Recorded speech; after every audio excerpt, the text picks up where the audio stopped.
السلام علیکم۔ جس نے عالم کی توہین کی تحقیق اس نے علم دین کی توہین کی، اور جس نے علم دین کی توہین کی اس نے نبی کی توہین کی۔ یقیناً جس نے نبی کی توہین کی اس نے جبریل امین کی توہین کی، اور جس نے جبریل امین کی توہین کی اس نے اللہ کی توہین کی، اور جس نے اللہ کی توہین کی قیامت کے دن اللہ اسے ذلیل و رسوا کر دے گا۔ عالم زمین میں اللہ کی دلیل و عزت ہے، تو جس نے عالم میں عیب نکالا وہ ہلاک ہو گیا۔ علماء کے حق کو ہلکا نہ سمجھے گا مگر کھلا ہوا منافق۔ جس نے ہمارے عالم کے حق کو ہلکا سمجھا اس نے اپنے دین کو ہلاک کیا، اور جس نے عالم کو حقیر سمجھا اس نے اپنے دین کو ہلاک کیا۔ عالم دین بنو یا طالب علم بنو یا اس کی بات سننے والا بنو یا اس سے محبت کرنے والا بنو، پانچ مت بنو ہلاک ہو جاؤ گے، یعنی کہ عالم سے نفرت کرنے والا مت بنو ہلاک ہو جاؤ گے۔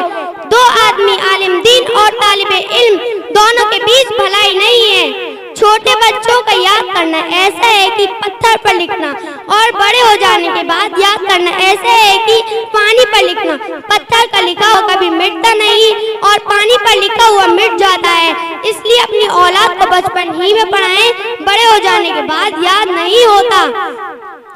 دمشق کی مسجد میں ایک شخص ابو درداء رضی اللہ تعالی عنہ کے پاس آیا اور کہنے لگا، میں مدینہ رسول اللہ تعالی علیہ وآلہ وسلم کے شہر سے ایک حدیث سننے آیا ہوں، میں نے سنا ہے کہ آپ اسے بیان کرتے ہیں، کسی اور کام کے لیے نہیں آیا ہوں۔ ابو درداء رضی اللہ تعالی عنہ، میں نے رسول اللہ تعالی علیہ وآلہ وسلم سے فرماتے ہوئے سنا ہے کہ جو شخص عالم کی طلب پر چلتا ہے اسے اللہ تعالی جنت کے راستے پر چلاتا ہے،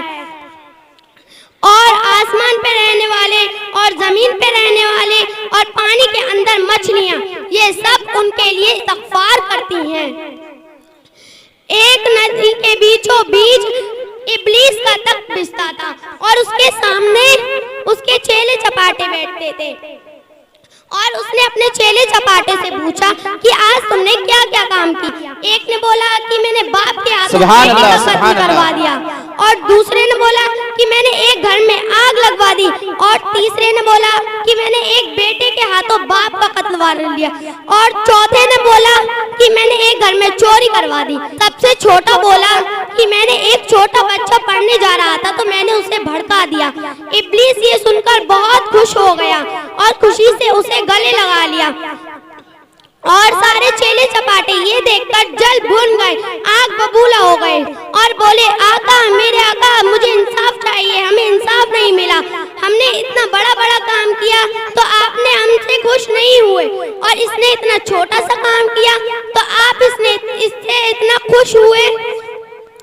ابلیس نے بولا کہ آؤ میں تمہیں دکھاتا ہوں عالم اور جاہل کی حیثیت۔ پھر وہ ایک گھر میں گیا،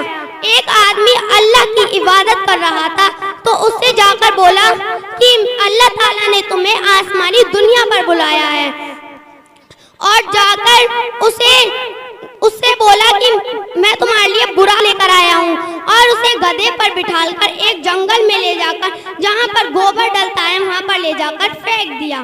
اور جب صبح کو پتہ چلا تو لوگوں نے بولا جس نے تمہیں یہاں پر پھینکا ہے وہ ابلیس تھا۔ اور پھر وہ ایک عالم کے پاس گیا اور جا کر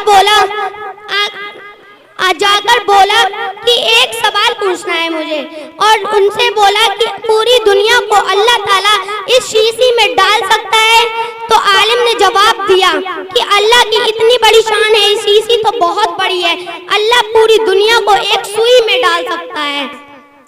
اور پھر عالم نے بولا مجھے پتا ہے تم ابلیس ہو، تم یہاں سے چلے جاؤ۔ جیسے ہی عالم نے توبہ استغفر اللہ پڑھا وہ وہاں سے بھاگ گیا، اور جا کر اپنے چیلے چپاٹوں سے بولا کہ تم نے دیکھی عالم کی حیثیت اور جاہل کی حیثیت، عالم بہکتے نہیں ہیں اور جاہل بہک جاتے ہیں۔ السلام علیکم۔